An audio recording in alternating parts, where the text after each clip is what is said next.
या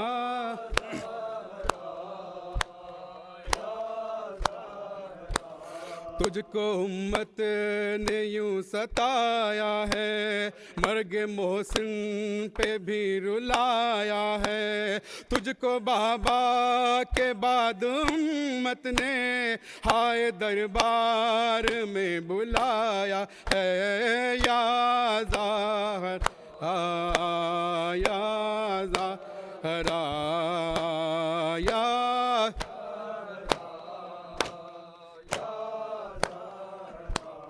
ऐ मेरी बीबी,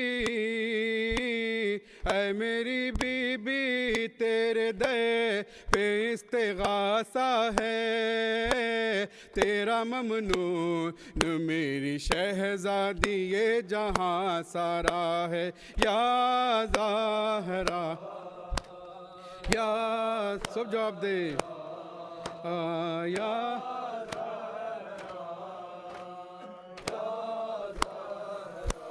तू हमें हिफ्ज़ और अमा दे दे, अपनी चादर का साहिबा दे दे।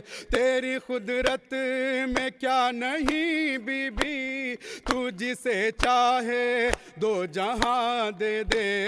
या ज़ाहरा या ज़ाहरा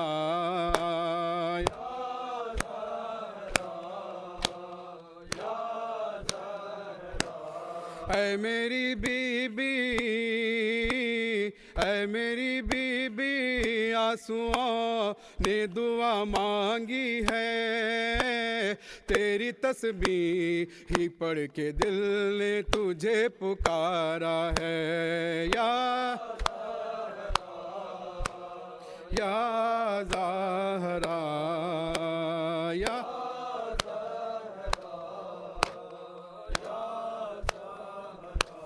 कर्ज मखरोज का अदा कर दे, मुफलिसों का नसीब वा कर दे।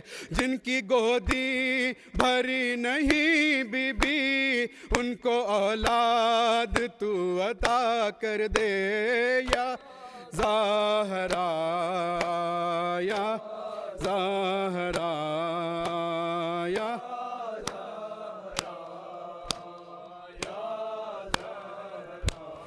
तुझको उम्मत ने यूं सताया है, मर्ग मोहसिन पे भी रुलाया है।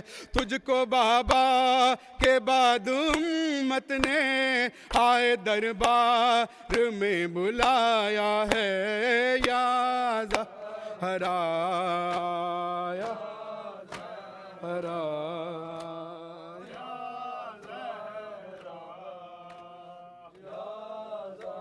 बाबा बेटी पे तेरी कैसे ज़माने आए, बाबा बेटी पे तेरी कैसे ज़माने आए। बाबा बेटी पे तेरी कैसे ज़माने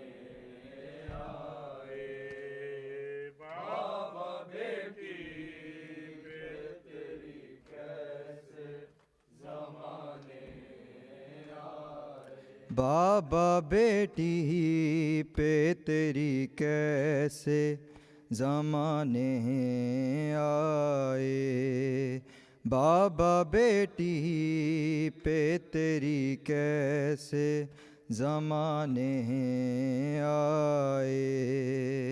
बाबा बेटी पे तेरी कैसे ज़माने आए, बाबा बेटी पे तेरी कैसे ज़माने आए।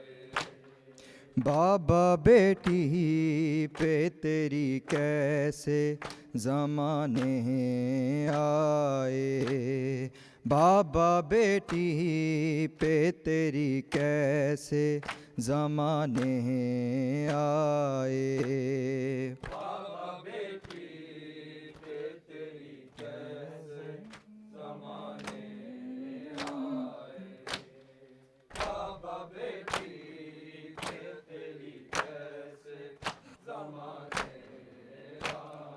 तेरे दरबार मेरे घर को जलाने आए, बाबा बेटी पे तेरी कैसे ज़माने आए।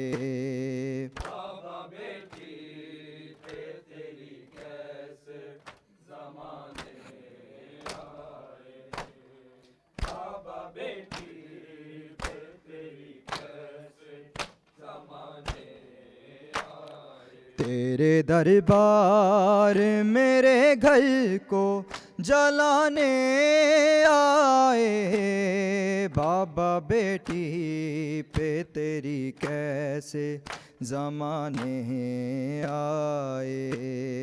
बाबा बेटी पे तेरी कैसे ज़माने आए, बाबा बेटी पे तेरी कैसे ज़माने आए। बाबा मेरी तू दासी पे तड़प जाता था, तेरी उम्मत ने फर्द मुझको रुलाने आए, बाबा बेटी पे तेरी कैसे ज़माने आए।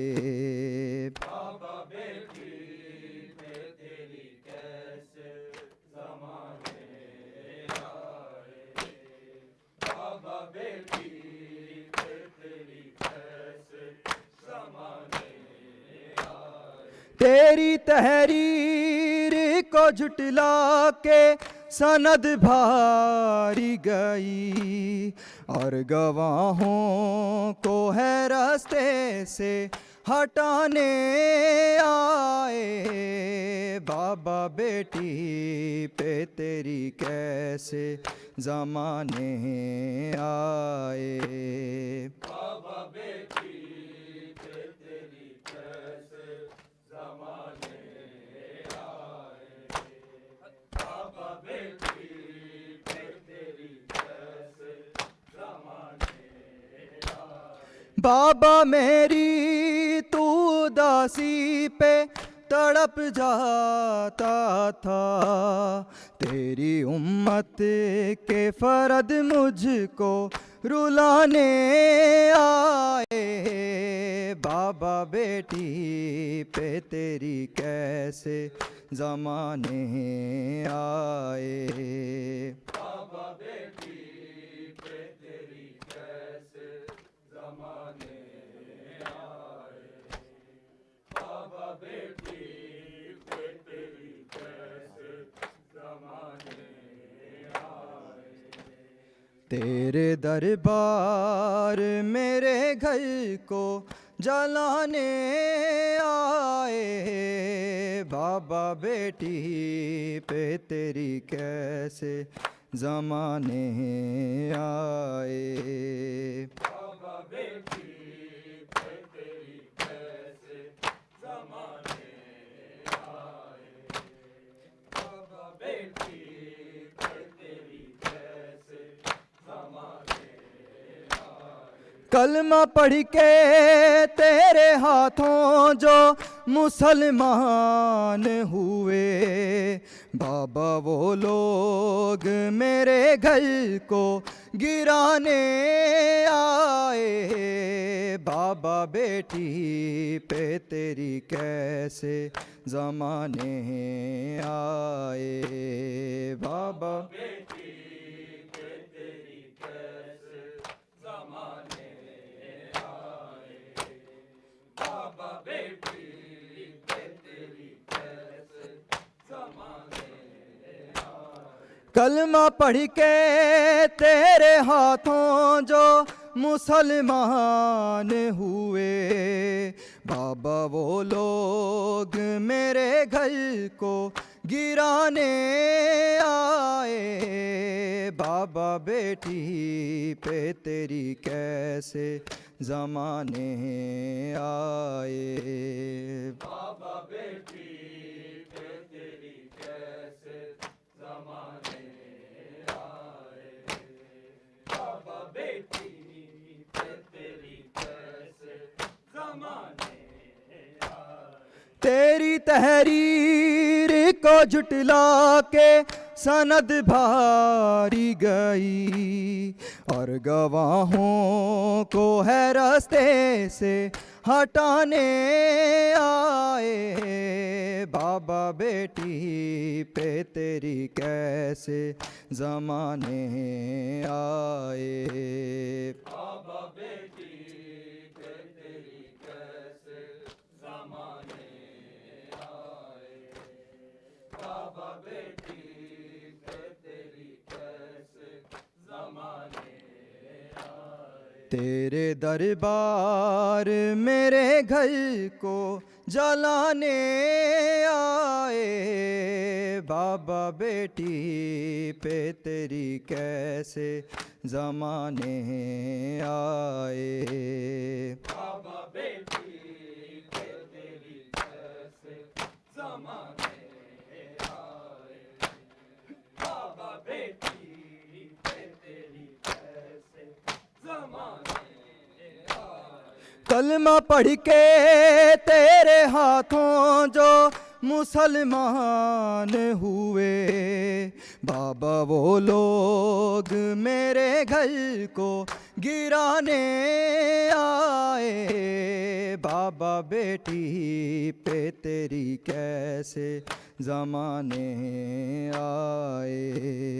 बाबा बेटी पे तेरी कैसे ज़माने आए। बाबा बेटी पे तेरी कैसे ज़माने आए। बाबा मेरी तू उदासी पे तड़प जाता था, बाबी उम्मत के फर्द मुझको रुलाने आए। बाबा बेटी पे तेरी कैसे ज़माने आए।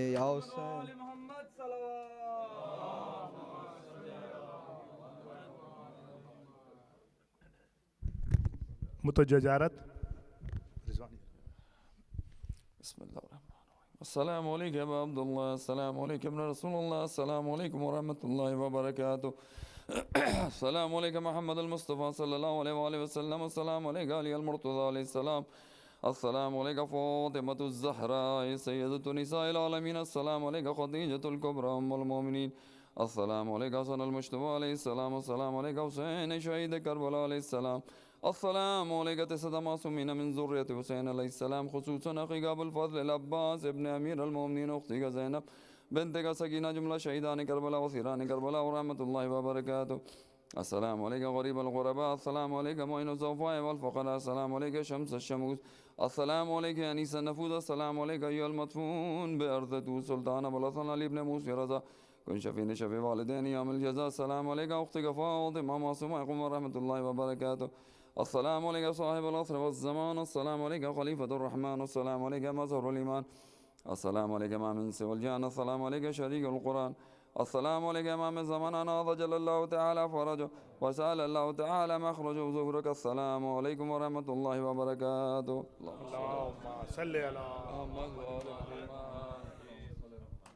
इंशाअल्लाह मजलिस से ठीक तुम्हारा इंशाअल्लाह ठीक 7 बजे शुरू हो जाएगी। वक्त की पाबंदी रखें ताकि हम अपना प्रोग्राम वक्त पर ख़त्म कर सकें। बराए मेहरबानी वक्त की पाबंदी रखें। कल इंशाअल्लाह मजलिस ठीक 7 बजे शुरू हो जाएगी ताकि हम अपना प्रोग्राम जो है वक्त पर ख़त्म कर सकें। इंशाअल्लाह मजलिस कल ठीक 7 बजे शुरू हो जाएगी। शुक्रिया बहुत बहुत।